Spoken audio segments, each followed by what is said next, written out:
కటక్ వేదికగా జరిగిన తొలి టీ20 మ్యాచ్లో టీమిండియా ఘన విజయం సాధించింది. భారత్ నిర్దేశించిన 176 పరుగుల లక్ష్యంతో బరిలో దిగిన సౌత్ ఆఫ్రికా బ్యాటర్లు పెవిలియన్కు క్యూ కట్టారు. దీంతో కేవలం సౌత్ ఆఫ్రికా 74 పరుగులకు ఆల్అౌట్ అయ్యింది. ఈ మ్యాచ్లో 101 పరుగుల తేడాతో టీమిండియా గ్రాండ్ విక్టరీ కొట్టింది. ఈ విజయంతో 5 మ్యాచ్ల సిరీస్లో టీమిండియా 1-0 ఆధిక్యంలోకి దూసుకెళ్లింది. ఈ మ్యాచ్లో బుమ్రా, హర్షదీప్ సింగ్, వరుణ్ చక్రవర్తి అలాగే అక్షర్ పటేల్ తలో 2 వికెట్లు పడగొట్టగా హార్దిక్ పాండ్యా, శివ దూబే చెరో వికెట్ అయితే తీశారు. సో ఈ అంశానికి సంబంధించి పూర్తి వివరాలు అందించడానికి మా స్పోర్ట్స్ అనలిస్ట్ వెంకట్ లైన్లో ఉన్నారు. అతనితో మాట్లాడదాం. ఎస్ వెంకట్, మనం నిన్న మాట్లాడుకున్నట్టుగానే సో మన భారత్ గణాంకాలని మార్చేస్తుంది అన్నట్టుగా నిజంగానే మార్చేసింది. కటక్ వేదికగా జరిగిన తొలి టీ20 మ్యాచ్లో అయితే టీమిండియా ఘన విజయం సాధించిందని చెప్పొచ్చు. సో ఈ విజయానికి ముఖ్య కారకులు ఎవరంటే ఏం చెప్తారు? ఎస్ కౌశల్య, ఈ మ్యాచ్ కి సంబంధించి కొంత అంటే నేను ముందు భారత్ ఇన్నింగ్స్ స్టార్ట్ చేసిన విధానం కానీ, వికెట్లు పడుతున్న విధానం కానీ ఇవన్నీ కూడా కొంత ఆశ్చర్యానికి గురి చేసింది. కానీ ఆఖరిలో మిడిల్ ఆర్డర్ లో హార్దిక్ పాండ్యా ఆడినటువంటి ఇన్నింగ్సే టీమిండియాకు కీలక మలుపుగా చెప్పుకోవచ్చు. ముఖ్యంగా అంటే పరుగులు లేనప్పుడు కనీసం నేను 150 పరుగులైనా దాటుతుందా అనే అనుమానాలు ఉన్న సమయంలో హార్దిక్ పాండ్యా వచ్చి ఆడినటువంటి మెరుపు ఇన్నింగ్స్ చాలా మంది క్రికెట్ అభిమానులను ఆశ్చర్యం వ్యక్తం చేసిన పరిస్థితి. ఇక కీలక సమయంలో అంటే అటు వికెట్లు తీసే విషయంలో కూడా భారత బౌలర్లు చాలా క్రియాశీలకంగా వ్యవహరించారు. ముఖ్యంగా మనం హర్షదీప్ సింగ్ విషయానికి వస్తే ముందు స్టార్టింగ్ ఓవర్లలో వికెట్లు తీసే విషయంలో హర్షదీప్ సింగ్ ఎప్పుడు కూడా కీ రోల్ ప్లే చేస్తూ ఉంటాడు. ఫస్ట్ ఓవర్ లో మనం ఎప్పుడు కూడా మిచెల్ స్టార్క్ గురించి వీళ్ళ గురించి మాట్లాడుకుంటూ ఉంటాం. కానీ ఫస్ట్ ఓవర్ లో వికెట్ తీయడంలో హర్షదీప్ సింగ్ ఎప్పుడు కూడా ముందే ఉంటాడు. ఈ విషయంలో మరోసారి రుజువు చేస్తున్నాడు. ఎప్పుడైతే టాప్ ఆర్డర్ వికెట్లు తీస్తారో ఆ తర్వాత నుంచి కూడా పరిస్థితి మారుతూ ఉంటుంది. ప్రత్యర్థి మీద ఒత్తిడి పెరుగుతూ ఉంటుంది. ఇది ఖచ్చితంగా హర్షదీప్ సింగ్ ఫాలో అవుతాడు. నిన్న అతను క్వింటన్ డికాక్ వికెట్ తీయటం కానీ, ఆ తర్వాత వికెట్లు తీయటం కానీ ఇవన్నీ కూడా కీలక పాత్ర పోషించారని చెప్పుకోవాలి. ఇక బుమ్రా కూడా చాలా అద్భుతంగా బౌలింగ్ చేశాడు. బుమ్రా బౌలింగ్ లో సౌత్ ఆఫ్రికా ఒకనొక దశలో దూకుడుగా ఆడుతుందా అనే అనుమానాలను కూడా బుమ్రా పటాపంచలు చేస్తూ అద్భుతంగా ఆడటం జరిగింది. ఇక వరుణ్ చక్రవర్తి గురించి మనకు తెలిసింది. ఇక ఆ తర్వాత వచ్చిన అక్షర్ పటేల్ వేసినటువంటి బౌలింగ్ అయితే ఈ మ్యాచ్ లో హార్దిక్ పాండ్యా ఇన్నింగ్స్ ఎలాగో అక్షర్ పటేల్ ఇన్నింగ్స్ కూడా దాదాపు అలాగే చెప్పుకోవచ్చు. ఇక అలాగే హార్దిక్ పాండ్యా బౌలింగ్ లో కూడా అద్భుతంగా రాణించాడు. ఇవన్నీ సమిష్టి కృషితో టీమిండియా విజయం సాధించింది. అయితే ఇక్కడ బ్యాటింగ్ సంబంధించి కొన్ని లోపాలు అయితే కనిపించాయి. ముఖ్యంగా తిలక్ వర్మ కానీ, అలాగే టాప్ ఆర్డర్ బ్యాట్స్మెన్ నేను ఆడినటువంటి శుభ్మన్ గిల్ కానీ, సూర్యకుమార్ యాదవ్ కానీ వీళ్ళు ఇంకా ఫామ్ లోకి రావాల్సి ఉంది. అక్షర్ పటేల్ కానీ వీళ్ళు ఇంకా ఫామ్ లోకి రావాల్సి ఉంది. అలాగే బ్యాటింగ్ ఆర్డర్ లో జితేష్ శర్మను ముందుకు పంపించాల్సి ఉంది అనేది అయితే స్పష్టంగా చెప్పొచ్చు. తదుపరి వన్డేల విషయంలో మాత్రం చాలా జాగ్రత్తగా ముందుకెళ్ళకపోతే అది జట్టుకి ఇబ్బందికరపడతాను. ఎస్, సౌత్ ఆఫ్రికా 74 పరుగులు చేయడం అనేది నిజంగానే ఒక పెద్ద మైనస్ అని చెప్పొచ్చు వాళ్ళకి. అంటే మానసికంగా వాళ్ళు అంటే కుంగిపోయారని చెప్పొచ్చు ఈ మ్యాచ్ వల్ల. ఎందుకంటే 74 అనేది చాలా least score. So south Africa బ్యాటర్లు ఎక్కడ ఫెయిల్ అయ్యారని చెప్పొచ్చు? అంటే టర్నింగ్ పాయింట్ ఎక్కడ ఉండింది మ్యాచ్లో?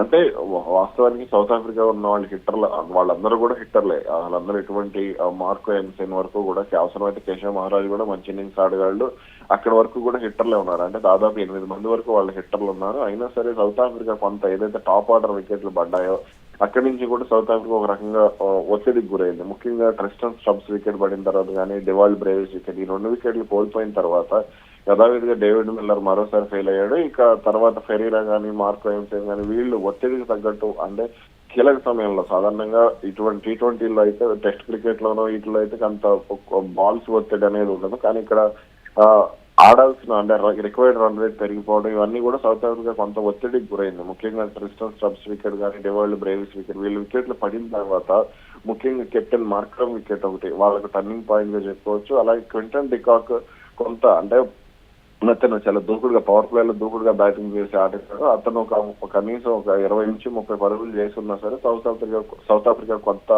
కాన్ఫిడెన్స్ అయితే ఉండేది. కానీ అతను కీలక సమయంలో వికెట్లు పడిపోవడంతో ఆ ఓపెనర్ల వికెట్ కానీ, అలాగే తర్వాత ముఖ్యంగా హిట్టర్ డెవాల్డ్ బ్రేవిస్ మ్యాచ్ స్వరూపాన్ని అతని తండ్రి ఏమి డివిలియర్స్ లాగానే ఇన్నింగ్స్ స్వరూపాన్ని మార్చగలిగే కెపాసిటీ ఉన్నటువంటి డెవాల్డ్ బ్రేవిస్ వికెట్ కోల్పోవడం ఇవన్నీ కూడా వాళ్ళకి కొంత మైనస్ అయ్యాయని చెప్పుకోవాలి.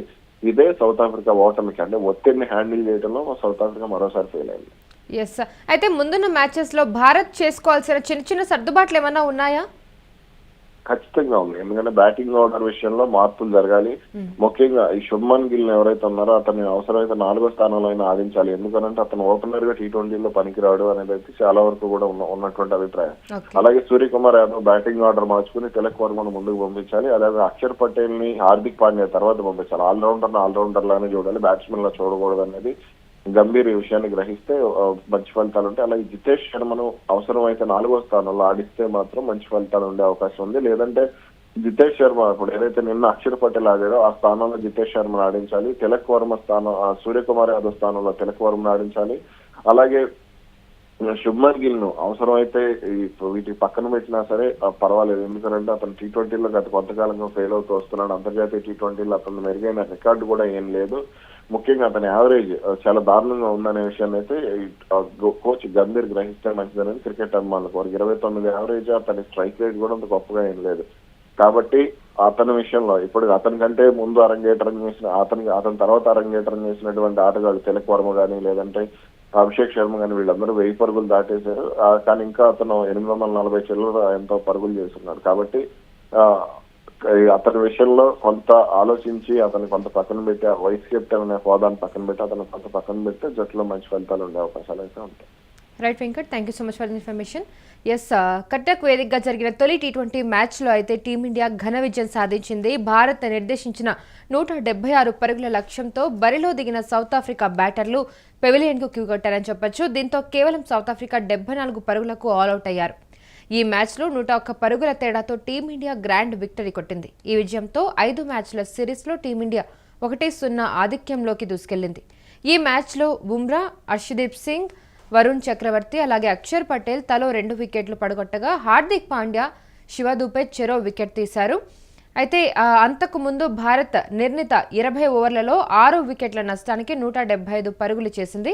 భారత ఇన్నింగ్స్లో అభిషేక్ శర్మ 17, శుభ్మన్ గిల్ 4, సూర్యకుమార్ యాదవ్ 12, తిలక్ వర్మ 26, అక్షర్ పటేల్ 23, శివం దూబే 11, జితేష్ శర్మ 10 పరుగులు చేశారు. సౌత్ ఆఫ్రికా బౌలర్లలో ఎండింగ్ 3 వికెట్స్ తీయగా సీఫామ్లా 2, ఫెరియోరా 1 వికెట్ పడగొట్టాడు. 5 మ్యాచ్ల సిరీస్లో రెండో టీ20 ముల్లాన్పూర్ వేదికగా గురువారం జరగబోతుంది.